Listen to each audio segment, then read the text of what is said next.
बिस्मिल्लाहिर्रहमानिर्रहीम स्टूडेंट्स, उम्मीद आप खैरियत से होंगे। आज प्रोफेशनल प्रैक्टिसेस का हमारा मिड टर्म के बाद के कोर्स का पहला लेक्चर है, जिसमें हम कुछ हेल्थ और सेफ्टी इश्यूज़ के बारे में डिस्कस करेंगे जो कि वर्क प्लेस पे बहुत नेसेसरी हैं या ज़रूरी हैं। जो प्रीवियसली हमने TQM में या बाकी सब्जेक्ट्स में थ्योरीज पढ़ी हैं, उनमें एक नीड थ्योरी हमने पढ़ी थी, अगर आपको याद हो, कि एम्प्लॉय जब कोई भी जॉब की सिलेक्शन करता है तो वो सबसे पहले जो चीज़ ध्यान में रखता है वो है उसकी बेसिक नेसेसिटीज़, कि इस जगह पे जॉब करने से मेरी जो बेसिक ज़रूरियात हैं क्या वो पूरी होंगी, जिसमें फूड है या उसकी जो बुनियादी ज़रूरियात हैं। दूसरे नंबर पे जो इम्पोर्टेंस वो देता है चीज़ों को वो है हेल्थ एंड सेफ्टी इश्यूज़, कि किसी भी जगह पे काम करने में वो कितना सेफ है। अगर खुदा न खास्ता उसकी जान को कोई खतरा है तो वो डेफिनेटली ऐसी जगह पे बिल्कुल जॉब नहीं करेगा या उसको प्रेफर नहीं करेगा, चाहे जिसकी जितनी मर्जी उसको अच्छी ऑफर आ रही हो। तो ये जो टॉपिक है ये इंतहाई अहम है, या कोई भी एम्प्लॉई है वो इसको अपने जो उसकी बुनियादी जो कंसिडरेशंस हैं उनमें रखता है कि जो मेरे हेल्थ और सेफ्टी इश्यूज़ हैं किसी भी वर्क प्लेस पे, किसी ऑर्गेनाइजेशन के अंदर, वो कितने कंसिडर किए जाते हैं। Being safe at work is important. जैसे अभी मैंने कहा कि किसी भी जगह पे जहाँ पे मैं काम करता हूँ वहाँ पे मेरी सेफ्टी जो है मेरे लिए बहुत अहम है। It is responsibility shared by both the employer and the employee. ये ऐसी रिस्पॉन्सिबिलिटी है जो कि सिर्फ एम्प्लॉयर की नहीं है, एम्प्लॉय की भी है। कि मिसाल के तौर पे एम्प्लॉयर की रिस्पॉन्सिबिलिटी ये है कि वो मुनासिब इक़दाम करे अपनी ऑर्गेनाइजेशन के अंदर, कि जो उसके एम्प्लॉयज़ हैं, जो भी स्टेक होल्डर्स हैं, वो सेफ हों। लेकिन ये एम्प्लॉय की भी जिम्मेदारी है कि वो उन चीज़ों से बचे, या जो भी टर्म्स एंड कंडीशन जो पॉलिसी इदारे ने बनाई है उसको ज़हन में रखते हुए अपना जो टास्क है वो परफॉर्म करे, खाम खा रिस्क वाले काम ना करे। अब एक जो ऑर्गेनाइजेशन का जो मालिक है, जो बॉस है, उसने बहुत अच्छे इक़दाम किए हैं, लेकिन एम्प्लॉय अपनी नेग्लिजेंस से, अपनी बेवकूफ़ी से कोई नुकसान कर बैठे अपना, तो फिर जो है वो ब्लेम बॉस पे या एम्प्लॉयर पे नहीं दिया जा सकता। तो ये दोनों की रिस्पॉन्सिबिलिटी है। For example, one of the fundamental principles of work place health and safety is risk assessment. सबसे बुनियादी काम जो करने वाला है वो रिस्क असेसमेंट है, जो कि एम्प्लॉयर आमतौर पे करता है। जो बॉस है ऑर्गेनाइजेशन का, वो ये चेक करता है कि मेरे इस एनवायरनमेंट के अंदर क्या कोई ऐसी कोई जगह, कोई ऐसा डेंजर, कोई खतरा मौजूद तो नहीं है जिसकी वजह से एम्प्लॉयज अफेक्ट हो सकें। अगर ऐसा है तो उसको चेक करने का, उसका जायजा लेने का जो काम है वो असेसमेंट कहलाता है। तो असेसमेंट सबसे पहले ज़रूरी है कि जो भी हैजर्ड्स हैं, जो पोटेंशियल हार्मफुल जो चीज़ें हैं, वो कितनी हैं, अगर हैं तो उनका इलाज क्या है या उनको कैसे मिनिमाइज किया जा सकता है। Creating a piece of health and safety legislation that would be easy to follow. अब जो इदारे का जो ओनर है, जो बॉस है, वो ऐसी पॉलिसी बनाए जो कि जिसको फॉलो करना आसान हो। मिसाल के तौर पे वो ऐसी कंडीशंस अप्लाई करे कि किसी भी एम्प्लॉई के लिए उसको फॉलो करना आसान हो। ये ना हो कि ऐसी मुश्किल शराइत वो रख दे कि जिसको एम्प्लॉई जो हम मुसीबत समझना शुरू कर दें कि यार ये क्या इतनी रिस्ट्रिक्शन लगा दी इस बंदे ने। इससे बेहतर है कि हम बंदा जो है ना वो फॉर एग्जांपल खैर है यार चोट लगती तो लग जाए, इतनी पाबंदियां कौन बर्दाश्त करे। जैसे बिल्कुल आजकल के एनवायरनमेंट में आपको पता है कि जो गवर्नमेंट है वो बार बार हमें स्ट्रिक्ट ऑर्डर्स दे रही है कि आप ग्लव्स भी पहने, मास्क भी पहने, सैनिटाइजर यूज़ करें। अब ये जो बेसिक सी चीज़ें हैं, अब ये दो तीन चीज़ें जो हैं ये उस पॉलिसी का हिस्सा हैं जो कि हमारी जो गवर्नमेंट है, बीइंग हम अगर उसको एम्प्लॉयर कंसिडर करें तो उन्होंने हमारे लिए फिक्स की हैं। अब ये जो दो तीन चीज़ें हैं इनको फॉलो करना बड़ा आसान है। मास्क लगाना और ग्लव्स पहनना या सैनिटाइजर या इस तरह की चीज़ें यूज़ करना कदरे आसान है। लेकिन अगर वो कहें जी आप जब भी बाहर निकलेंगे आपने हेलमेट भी पहन के रखना है, या मिसाल के तौर पे ऐसा कोई खास ड्रेस डिज़ाइन कर दें जो कि कहें जी आप जब भी घर से बाहर निकलेंगे तो आप ये ड्रेस पहन के जाएंगे और ड्रेस बड़ा मोटा हो, गर्मी में पहना ना जा सके, तो हर बंदा उसको मुसीबत समझेगा। यानी कि जो पॉलिसीज़ हैं वो इस तरह की हों कि जो इम्प्लीमेंटेबल हों, एम्प्लॉयज़ उनको ईजिली फॉलो कर सकें। Flexible enough to be applied regardless of the organisation size और रिस्क। आपको किसी भी मिसाल के तौर पे गवर्नमेंट ने अगर कोई रिस्ट्रिक्शन लगा दी है कि मिसाल के तौर पे अगर अदारे खुलेंगे तो इन शराइत को पूरा करेंगे तो फिर ऑर्गेनाइजेशन जो है ये स्कूल या यूनिवर्सिटियाँ चलेंगी। लेकिन अगर वो इस कदर स्ट्रिक्ट हों कि ऑर्गेनाइजेशन के लिए उनको फॉलो करना ही मुश्किल हो जाए, मिसाल के तौर पर गवर्नमेंट कहते जी जो स्टूडेंट्स हैं उनकी चेयर्स का फासला आपस में 6 फीट का होना चाहिए कम अज़ कम। अब जिस तरह के रूम्स हैं उनमें आपको आइडिया कि 6 फीट के फासले के अगर बिठाएंगे तो एक कमरे में तो 3-4 बच्चे बैठेंगे सिर्फ। तो जहाँ पे हमारी स्ट्रेंथ है, जैसे हमारे सेक्शन में, वहाँ तो फिर ये पॉसिबल नहीं है इसको इम्प्लीमेंट करना। तो जो पॉलिसी मेकर है उसको चाहिए कि ऐसी लेजिस्लेशन करे, कानून साजी करे जो कि इम्प्लीमेंटेबल हो। Health and safety legislation cover employment generally. जो आमतौर पे जो भी लेजिस्लेशन, जो कानून बनते हैं, उनका ज्यादातर तल्लुक जो है वो एम्प्लॉयमेंट या एम्प्लॉयज की तरफ होता है कि एम्प्लॉयज को कैसे सेव करना है। Members of the public effective by work activities, ना सिर्फ उस इदारे के एम्प्लॉयज बल्कि उस इदारे से बाहर भी अगर कोई पब्लिक इफेक्ट हो रही है तो उसका भी ख्याल करना पड़ेगा हमें। ये बिल्कुल बड़ी कॉमन सी एग्जांपल है, जैसे फैक्ट्रीज हैं यहाँ पे, वो फैक्ट्रीज अपने एम्प्लॉयज जो अंदर काम करते हैं उनके लिए तो बड़ा अच्छा एनवायरनमेंट बना दें, लेकिन बाहर जो फैक्ट्री की वेस्ट है वो सारी बाहर सड़क पे जा रही हो, नहरों में जा रही हो, और जिससे जानवर और लोग जो हैं वो बीमार हो रहे हों। तो इसका मतलब ये है कि उन्होंने अपने इदारे का तो ख्याल किया, एम्प्लॉयमेंट का या एम्प्लॉयज का, लेकिन जो जनरल पब्लिक इफेक्ट हो रही है उसके लिए कुछ नहीं किया। तो ऐसी पॉलिसी जो है वो कभी भी काबिल कबूल नहीं होगी। तो एम्प्लॉयर या पॉलिसी मेकर जो है, जो पॉलिसी बनाए, तो इंटरनल और जो एक्सटर्नल जो इफेक्टी हैं दोनों का ख्याल रखना पड़ेगा उसको। Safety at work act. अब ये जो डिफरेंट लेजिस्लेशंस होती हैं, कानून साजी होती है एम्प्लॉयज की या एम्प्लॉयर की सेफ्टी के हवाले से, उनके बहुत सारे नाम हैं। इसके लिए एक सेफ्टी एक्ट मौजूद है जो कि बेसिकली रेगुलेट करता है तमाम चीज़ों को। रेगुलेट का मतलब कि उन तमाम इस तरह के जो जितने भी सेफ्टी इश्यूज हैं उनके लिए कानून साजी करता है, और उसके लिए कानून बना के उसकी प्रॉपर इम्प्लीमेंटेशन के जो मैकेनिज्म है वो भी वजह करता है। और अगर खुदा न खास्ता उसकी वायलेशन की जाए या कोई वायलेशन करे तो फिर उसके बाद उसको कैसे प्रोसेस करना है, कैसे उसको सजा देनी है, ये भी तमाम चीज़ें उस एक्ट के अंदर मौजूद होंगी।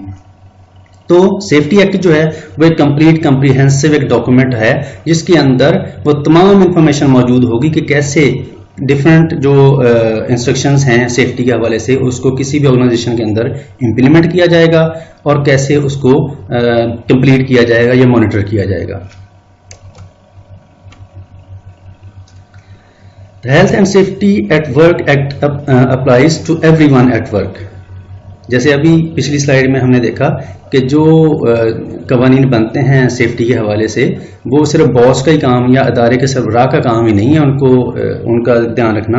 वो जितने भी ऑर्गेनाइजेशन के अंदर डिफरेंट स्टेक होल्डर्स काम करते हैं तमाम की रिस्पॉन्सिबिलिटी है कि वो उसको देखें। मिसाल के तौर पे सबसे पहली रिस्पॉन्सिबिलिटी या जो इस एक्ट को फॉलो करने का काम है वो एम्प्लॉयर करेगा। जो एम्प्लॉयर अदारे का मालिक है वो सबसे पहले वो रिस्पॉन्सिबल है कि सेफ्टी एक्ट को फॉलो करे।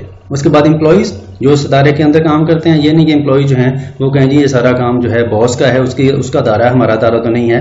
लेकिन ऐसा नहीं होगा, ऐसे इम्प्लीमेंट नहीं होगी चीज़, क्योंकि एम्प्लॉयज़ जो हैं वो उस एक्ट को या उन पॉलिसीज़ को इम्प्लीमेंट करेंगे बेसिकली।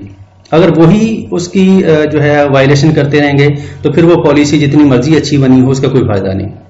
सेल्फ एम्प्लॉयड पीपल, इसके अलावा तीसरी कैटेगरी के मिसाल के तौर पे कोई बंदा है जो कि एम्प्लॉय नहीं है वहाँ का, लेकिन अपने तौर पे कोई थर्ड पार्टी कोई ऐसे कोई स्टेक होल्डर अंदर आ गया है जो कि कोई काम कर रहा है या किसी असाइनमेंट या मीटिंग के लिए आया है, तो उसको भी जिम्मेदारी है कि वो अपने आप को मैनेज करे या अपने आप को सेफ रखे।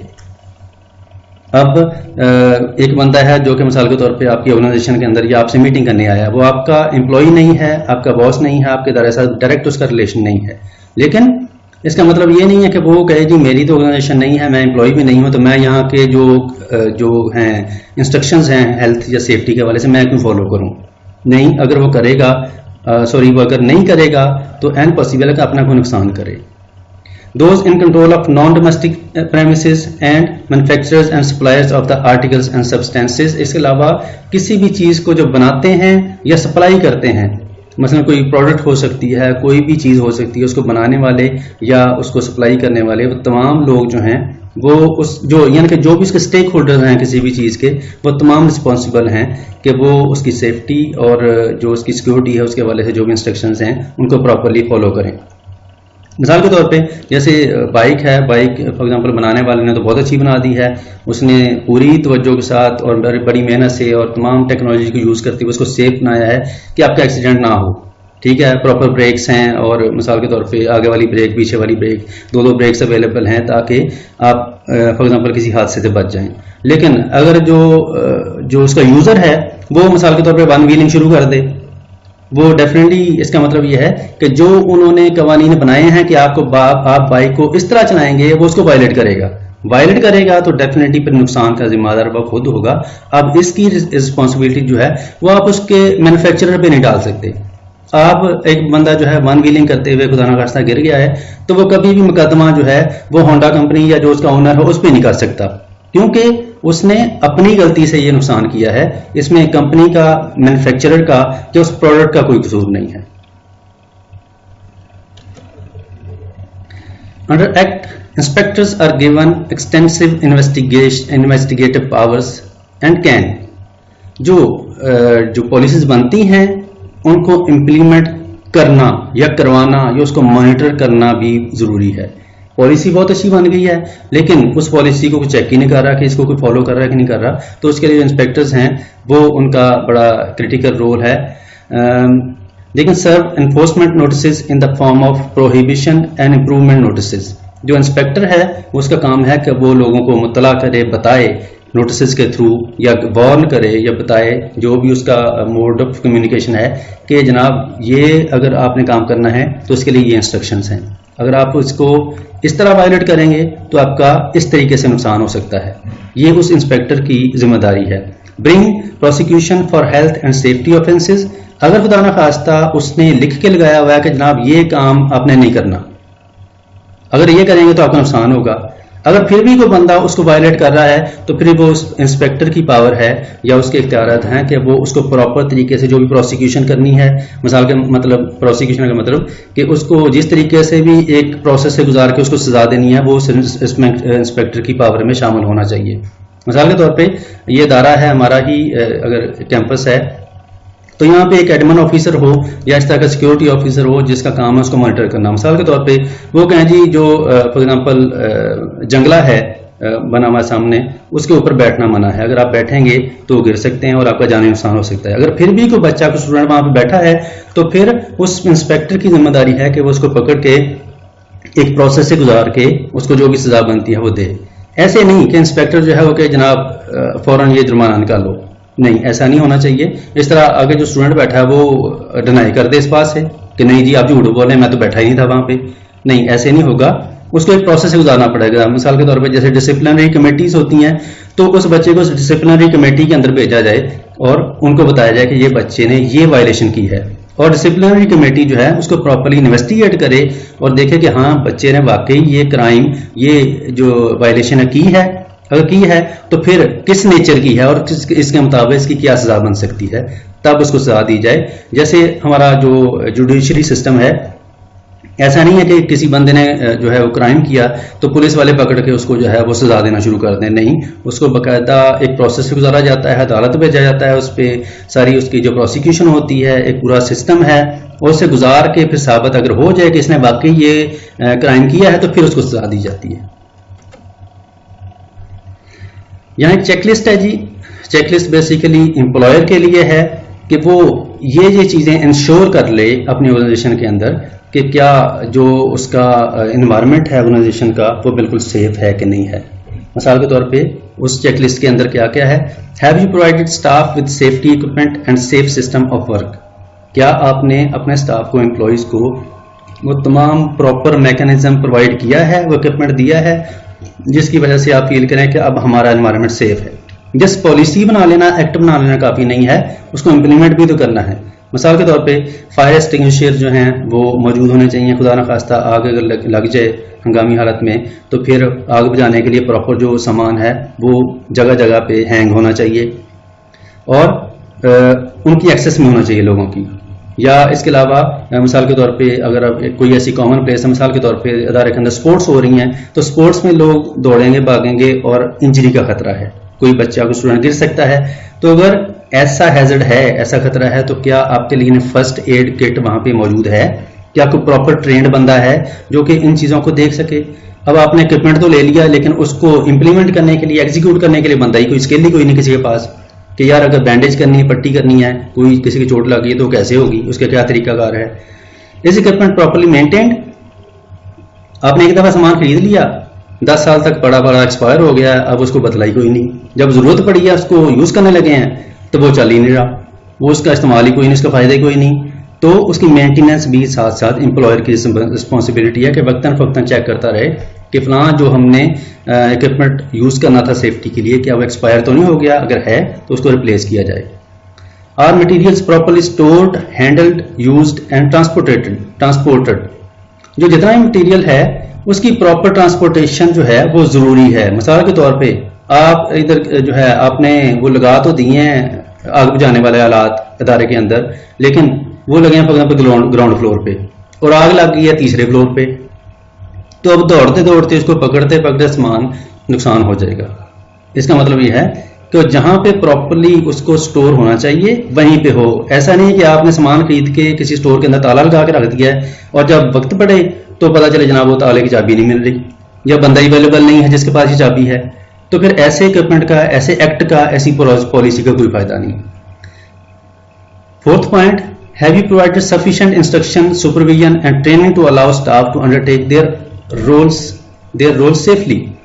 क्या आपने लोगों को, एम्प्लॉइज को, स्टेक होल्डर्स को प्रॉपर्ली ट्रेन किया है कि अगर खुदा ना खास्ता कोई मिसहैप हो जाए, कोई इशू हो, तो फिर कैसे एक्ट करना है, काम कैसे करना है, उसकी प्रॉपर ट्रेनिंग जरूरी है। मिसाल के तौर पे आग लग गई और जो आग बुझाने वाला वो पड़ा हुआ है फायर एक्सटिंग्विशर, वो मुझे उसको यूज ही नहीं करना आ रहा, टीएलएस को चलाना कैसे है। आपको पता है कि उसको वो बाय डिफॉल्ट जो है वो लॉक होता है, उसको वरना कोई भी उसको यूज करता है तो उसका पहले लॉक खोलना पड़ता है और फिर वो चलेगा। अगर मुझे उसकी इन्फॉर्मेशन नहीं है तो फिर जितना मर्जी अच्छा इक्विपमेंट हो, मुझे जितनी मर्जी अच्छी इंस्ट्रक्शन दी हो, मुझे वो चलाना ही नहीं आ रहा, तो फिर कोई फायदा नहीं है। Do you have a written health and safety policy. आपके इदारे के अंदर जो सेफ्टी पॉलिसी है, जो इंस्ट्रक्शन है, वो रिटन फॉर्मेट में मौजूद होनी चाहिए, ज़बानी कलामी नहीं। आपने इंस्ट्रक्शन ज़बानी कलामी ऐसी मीटिंग में दी, वो इधर से एम्प्लॉइज ने कहाँ से सुनी, दूसरे से निकाल दी, तो उसका कोई फायदा नहीं। अगर वो डॉक्यूमेंटेड है, कहीं प्लेस्ड है नोटिस बोर्ड पे, कहीं जगह पे, तो फिर वो एक परमानेंट एसेट है, वो लोग उससे बेनिफिट जो है फायदा उठाएंगे उससे। Have you conducted a risk assessment to identify and control potential causes of harm within the workplace? जो भी पॉसिबल जो चांसेस हैं किसी भी हार्म के, किसी भी मिसहैप के, या जो भी पॉसिबल फॉर एग्जांपल एरियाज हैं जहां से प्रॉब्लम क्रिएट हो सकती है, क्या आपने उसकी प्रॉपर्ली असेसमेंट की है, क्या आपने चेक किया है, जायजा लिया है कि कौन कौन से एरियाज हैं मेरे इदारे के अंदर जहां से कोई जो सेफ्टी इशू है वो अराइज हो सकता है। अगर नहीं किया तो उसको टाइमली करें और ये चेक लिस्ट जो है इसको चेक करें ताकि आपको पता हो कि ये जो 6 एरियाज हैं इनको तमाम को मैंने प्रॉपर्ली इंप्लीमेंट कर लिया है।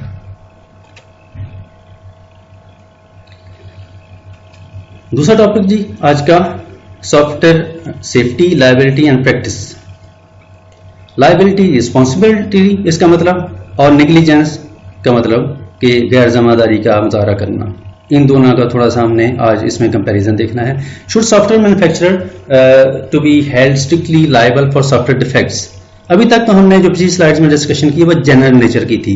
अब हमारी डिस्कशन जो अब से ऑनवर्ड कुछ स्लाइड्स में है ये स्पेसिफिकली सॉफ्टवेयर इंडस्ट्री या कंप्यूटर साइंसेज के हवाले से है कि हमारा क्योंकि जो डोमेन है हमारी फील्ड वो सॉफ्टवेयर इंडस्ट्री है, तो हमें इसमें भी देखना चाहिए कि इसको कैसे रन करना है, या जो सेफ्टी इश्यूज हैं या लायबिलिटी या नेग्लिजेंस है वो इसमें कैसे टैकल होती है, कैसे इंप्लीमेंट हो रही है। अब सबसे बड़ा मसला ये है कि अगर कोई इशू हो गया है तो क्या उसके लिए सॉफ्टवेयर के अंदर कोई इशू है या सॉफ्टवेयर की वजह से कोई नुकसान हो गया, तो क्या उस नुकसान का जिम्मेदार उस सॉफ्टवेयर के मैन्युफैक्चरर को ठहराया जा सकता है। Should software manufacturers B held strictly liable for software defects. क्या जो सॉफ्टवेयर का मैन्युफैक्चरर है जिसने उसने बनाया है वो क्या उसका रिस्पॉन्सिबल होना चाहिए अगर उसका कोई मसला आ जाए।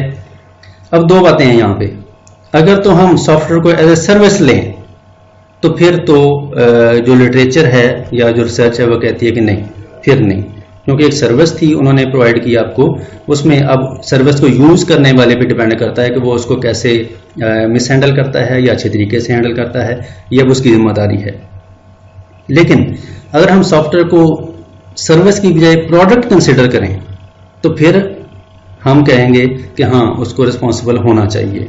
मिसाल के तौर पे हम एक प्रोडक्ट का मतलब ये है कि मिसाल के तौर पे जैसे एयर ट्रैफिकिंग सिस्टम होता है जिसमें जो प्रॉपर तमाम जितनी फ्लाइट्स आ रही होती हैं जा रही होती हैं किसी एयरपोर्ट पे उनको प्रॉपरली मॉनिटर किया जाता है और देखा जाए कौन सी फ्लाइट जो है वो कब टेक ऑफ करेगी, कब लैंड करेगी, उनकी प्रॉपर टाइमिंग्स, उनकी डेस्टिनेशंस और उनके जो मिसाल के तौर पे जो प्लेसेस बनी हुई हैं एयरपोर्ट पे कि कहाँ उसने आके लैंड करना है, कहाँ पे पार्क होना है जहाज ने, वो तमाम इन्फॉर्मेशन जो है वो अगर सॉफ्टवेयर के थ्रू मॉनिटर हो रही है तो अगर खुदा ना खास्ता उसमें कोई इशू हो, सॉफ्टवेयर के अंदर कोई ऐसा कोई बग था जिसकी वजह से कन्फ्लिक्ट आया और खुदा ना खास्ता कोई हादसा हो गया, तो फिर हम उस सॉफ्टवेयर को एज ए प्रोडक्ट कंसिडर करते हुए उसका जो मैन्युफैक्चरर है उसको लायबल ठहरा सकते हैं कि जनाब आपके सॉफ्टवेयर के अंदर ये इशू था जिसकी वजह से हमारा जो शेड्यूल है उसके अंदर कॉन्फ्लिक्ट आया और हमारी जो फॉर एग्जांपल जो फलां जो हादसा है वो पेश आया इसके नतीजे में।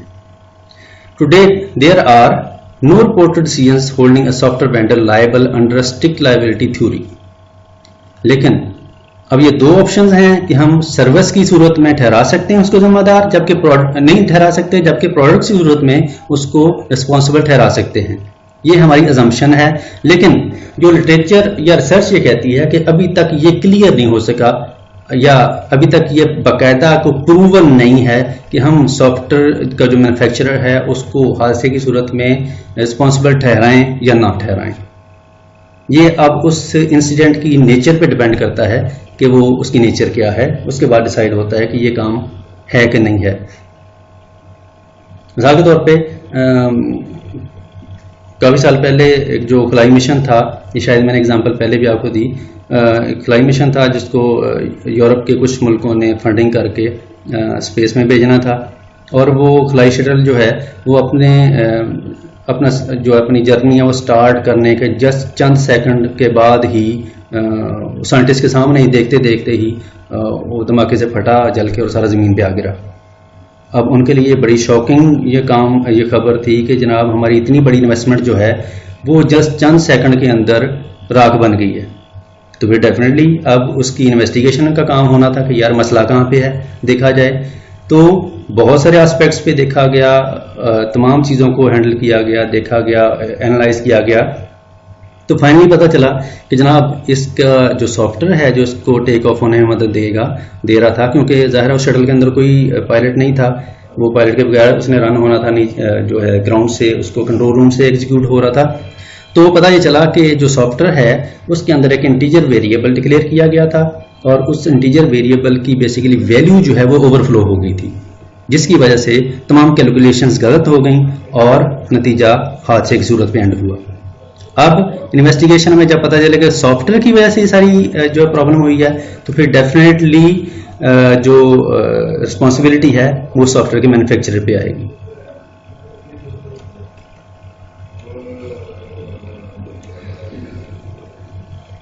Software manufacturer should be held strictly liable because अब जो सॉफ्टवेयर के मैन्युफैक्चरर हैं उनको आप रिस्पॉन्सिबल ठहरा सकते हैं। Strict liability would encourage risk spreading. मसला यह है कि आप उसको रिस्पॉन्सिबल ठहरा सकते हैं, लेकिन इसके नतीजे में इसका क्या फ़ायदा होगा या नुकसान होगा ये अभी हम स्लाइड्स में देखते हैं। कि आप चाहते हैं कि जनाब सॉफ्टवेयर की सूरत में अगर कोई भी हादसा हो जाएगा, कोई भी सॉफ्टवेयर सेफ्टी का कोई इशू हो, तो हम उसकी जिम्मेदारी जो है उसकी मैन्युफैक्चरर पे, उसके बनाने वाले पे होनी चाहिए। तो इसका कुछ फ़ायदे भी होंगे इस काम के और कुछ नुकसान भी होंगे। अब होगा ये कि मिसाल के तौर पे अगर हम जो फर्स्ट पॉइंट है इसको देखें, strict liability would encourage the manufacturer to purchase products liability insurance. अगर तो स्ट्रिक्ट जो है स्ट्रिक्टनेस को बढ़ाना है तो डेफिनेटली फिर अदारे का जो मैन्युफैक्चरर हैं या जो ओनर है वो फिर इंश्योरेंस की तरफ जाते हैं, क्योंकि अगर कोई हादसा होगा तो जो भी एम्प्लॉई है उसको जो उसके लवाहिकीन है वो तो मैन्युफैक्चर उसका जो बॉस है उसको आगे पकड़ेंगे कि जनाब आपकी ऑर्गेनाइजेशन के अंदर ये हादसा हुआ तो अब इसका नुकसान आप भरें। तो उससे बचने के लिए वो क्या करेगा, फिर ओनर वो इंश्योरेंस की तरफ जाएगा कि एम्प्लॉयज़ की इंश्योरेंस कर ली जाए, ताकि अगर खुदा न खासा हादसा हो तो इंश्योरेंस कंपनी इसको टैकल कर लेगी। लेकिन इंश्योरेंस जो आपको पता है वो भी फ्री नहीं होती, उसके लिए कुछ ना कुछ पे करना पड़ेगा ओनर को। तो ओनर जो है वो फील करेगा कि यार ये क्या, इन रिस्ट्रिक्शंस की वजह से मेरा नुकसान हो रहा है या मुझे पैसे लगाने पड़ रहे हैं। Liability under negligence theory may be unavailable. The injured party in a negligence action faces the burden of showing that there was a lack of due care in the design or manufacture of the computer software. अब अगर खुदा न खास्ता software की वजह से कोई issue हो गया, कोई हादसा हो गया, तो फौरन देखा जाएगा यार ये किसने सॉफ्टवेयर बनाया, जिसने गलती की है। तो फौरन जो नाम ज़हन में आएगा वो प्रोग्रामर का आएगा कि ये फलां प्रोग्रामर है जिसने इसका सारा कोड लिखा था। अब प्रोग्रामर से कहा जाए कि जनाब ये आपकी मिस्टेक है जिसकी वजह से सॉफ्टवेयर की वजह से ये हादसा हुआ है, तो फौरन मुकर जाएगा, वो कहेगा नहीं जनाब मेरा तो कसूर नहीं है, ये तो डिज़ाइन टीम का कसूर है सारा, कि उन्होंने डिज़ाइन ही ऐसा फॉल्टी बनाया था कि ये हादसा हुआ, मैंने तो कोडिंग है उस डिज़ाइन के मुताबिक की है।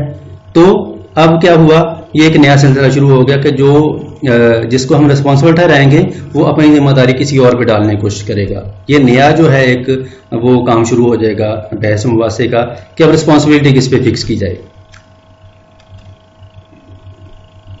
Manufacturer are in the best position to know all potential defects and potential harms that their product might cause। अब जो मैन्युफैक्चरर होता है किसी भी चीज़ को बनाने वाला, वो सबसे बेहतर जानता है कि मेरी जो प्रोडक्ट है जिसको मैंने बनाया है उसके अंदर खूबी क्या है और खामी क्या है। यूज़र जो है उसने बनाया नहीं, वो तो यूज़र होता है, यूज़ करने वाला, उसको नहीं इतना पता चलेगा। जिसने मैन्युफैक्चर किया है वो असल जो है उसका फॉर एग्जांपल जो ओनर है वो सही तरीके से उनकी करैक्टरिस्टिक्स को जानता है प्रोडक्ट को। तो बेहतर यह है कि वो जो भी उसकी जो खामियां हैं जो उस प्रोडक्ट की, वो उनको पहले ही टैकल कर ले, बजाय इसके कि आंखें बंद करके उस प्रोडक्ट को मार्केट में लॉन्च कर दे। The application of strict liability to computer software defects would ensure that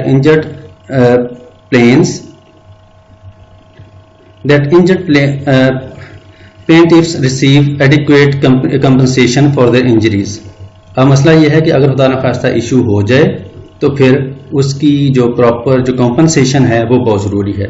एक एम्प्लॉई है, उसका खुदा न खास्ता हादसे से ज़ख्मी हो गया है अदारे के अंदर, फैक्ट्री के अंदर, तो फिर अब ये उसके ओनर की, मैन्युफैक्चरर की रिस्पॉन्सिबिलिटी है कि उसको प्रॉपरली कॉम्पनसेट करे। मिसाल के तौर पे अब एम्प्लॉई ज़ख्मी हो गया है तो डेफिनेटली वो छुट्टी पे जाएगा, छुट्टी पे गया है तो ये ना हो कि एम्प्लॉयर जो उसकी सैलरी बंद कर दे, या खुदा न खास्ता ऐसा हादसा हो गया है कि जिसका इलाज उसकी या पहुंच में नहीं है, इलाज बड़ा महंगा है, उसके लिए बड़ा पैसा लगेगा, तो इसका मतलब ये नहीं है कि जो एम्प्लॉयर है उसको अब लावारिस छोड़ दे, नहीं, जो एम्प्लॉयर है वो प्रॉपरली उसको तमाम चीज़ों को परसू करेगा, क्योंकि वो एम्प्लॉय जो है वो उसका एसेट है, वो उस ऑर्गेनाइजेशन के अंदर काम करते हुए जख्मी हुआ है या हादसे का शिकार हुआ है, तो अब जो ऑर्गेनाइजेशन है उसका जो ओनर है उसको प्रॉपरली टेकअप करेगा।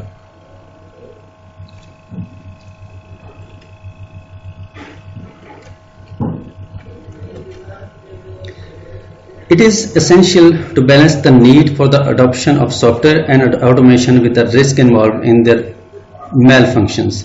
In balancing the need versus the harm, it is crucial to look at the cost and risk of damage had a computer program not been used। अब मसला यह है कि जो ओवरऑल कॉस्ट है किसी भी प्रोडक्ट की, वो सबसे ज़्यादा मैटर करती है उसके लिए जो मैन्युफैक्चरर है। अब कॉस्ट को वो ज़हन में रखेगा, हो सकता है कि जो उसके जो प्रॉब्लम्स हैं उनको वो थोड़ा सा निगलेक्ट कर दे। मिसाल के तौर पे कोई ऐसी बाइक बन रही है जिसके अंदर कोई फॉल्ट है, अब उस फॉल्ट को रिमूव करने में उसकी बड़ी इन्वेस्टमेंट होगी, हम अज्यूम करते हैं, तो ऐसा हो सकता है जो उसका मैन्युफैक्चरर है वो कहे कि नहीं यार इतना छोटा सा फॉल्ट डील करने के लिए इतने पैसे लगाने पड़ेंगे, तो खैर है हम रहने देते हैं इसको, या ओवरलुक कर जाए उसको। ऐसी अगर सिचुएशन है तो फिर कॉस्ट और उसके जो रिस्क हैं उसका कंपैरिजन बहुत ज़रूरी है कि खुदा ना खास्ता अगर हम ये इन्वेस्टमेंट नहीं करते और इस हादसे की नतीजे में खुदा ना खास्ता किसी की जान चली जाएगी, तो फिर इसका मतलब ये जो फॉर एग्जांपल डील है ये बड़ी महंगी है। ऐसी जो फॉर एग्जांपल नेग्लिजेंस नहीं होनी चाहिए। Strict products liability would hamper innovation. अगर आप एम्प्लॉयर पे या टीम पे बहुत ज़्यादा रिस्ट्रिक्शंस लगा देंगे तो जो इनोवेशन वाला काम है वो रुक जाएगा, फिर जो जिद्दत वाला काम है। मिसाल के तौर पे मैं अब जब भी कोई नई चीज़, मिसाल के तौर पे मैं कोई वहाँ पर इंजीनियर हूँ किसी इदारे के अंदर, किसी भी ऑर्गेनाइजेशन के अंदर, तो वहाँ पे मिसाल के तौर पे इनोवेशन होती रहती है, रिसर्च होती रहती है कि जो भी प्रोडक्ट हम बना रहे हैं उसको वक्त के साथ साथ कैसे मज़ीद बेहतर बनाया जा सकता है। तो अगर मुझे खतरा हो कि यार जो मैं चीज़ बनाऊंगा अगर उसमें कोई मसला हुआ तो कल को इन्होंने मेरी गर्दन पकड़नी है, तो मैं फिर ये काम करूंगा ही नहीं। मैं उस इनोवेशन से थोड़ा सा पीछे रहूंगा या डरते हुए काम करूंगा कि यार अगर मैंने ये चीज़ प्रपोज की और इसमें कोई मसला निकल आया तो उन्होंने कहा भाईजान ये आपने चीज़ बनाई थी, ये आइडिया आपका था, ये मशवरा आपने दिया था, अब आप इसको भुगतेंगे। तो अगर ऐसी सिचुएशन हो तो फिर डेफिनेटली मैं कोशिश करूंगा कि नहीं यार, मैं ऐसे डिसीजन से, ऐसी इनोवेशन से वैसे ठीक हूँ। तो जो फॉर एग्जांपल जो इम्प्रूवमेंट वाला काम है वो रुक जाएगा। तो स्टूडेंट्स, आज हमने सेफ्टी और सिक्योरिटी के हवाले से डिफरेंट ऑर्गेनाइजेशन के अंदर जो मेजर्स लिए जाते हैं या जो भी प्रिकॉशंस ली जाती हैं, जो पॉसिबल हैजर्ड्स हैं, उनको डिस्कस किया है कि एक एम्प्लॉयर, एम्प्लॉई और उसके बाहर जो जनरल पब्लिक है या जितने भी स्टेक होल्डर्स हैं, ये उन तमाम की रिस्पॉन्सिबिलिटी है कि सेफ्टी और सिक्योरिटी को इंश्योर करें अपने इदारे के अंदर। और एम्प्लॉयर जो है उसका काम पॉलिसी को वज़ा करना है, उसको मॉनिटर करना है। इम्प्लीमेंटेशन जो है या उस पर अमल दरामद वो जो अंदर स्टेक होल्डर्स हैं, एम्प्लॉयज़ हैं, उन्होंने करना होता है। तो इसका मतलब कि ये जो है ये काम किसी एक फरीक या स्टेक होल्डर के करने से नहीं होगा। ऑर्गेनाइजेशन के अंदर जितने भी लोग मौजूद हैं वो तमाम इस चीज़ को टेकअप करेंगे, तो फिर पॉसिबली जो हादसात हैं या किसी भी एनवायरनमेंट को सेफ बनाया जा सकता है। यह था आज का लेक्चर। मिलते हैं इंशाल्लाह नेक्स्ट लेक्चर में। अल्लाह हाफिज़।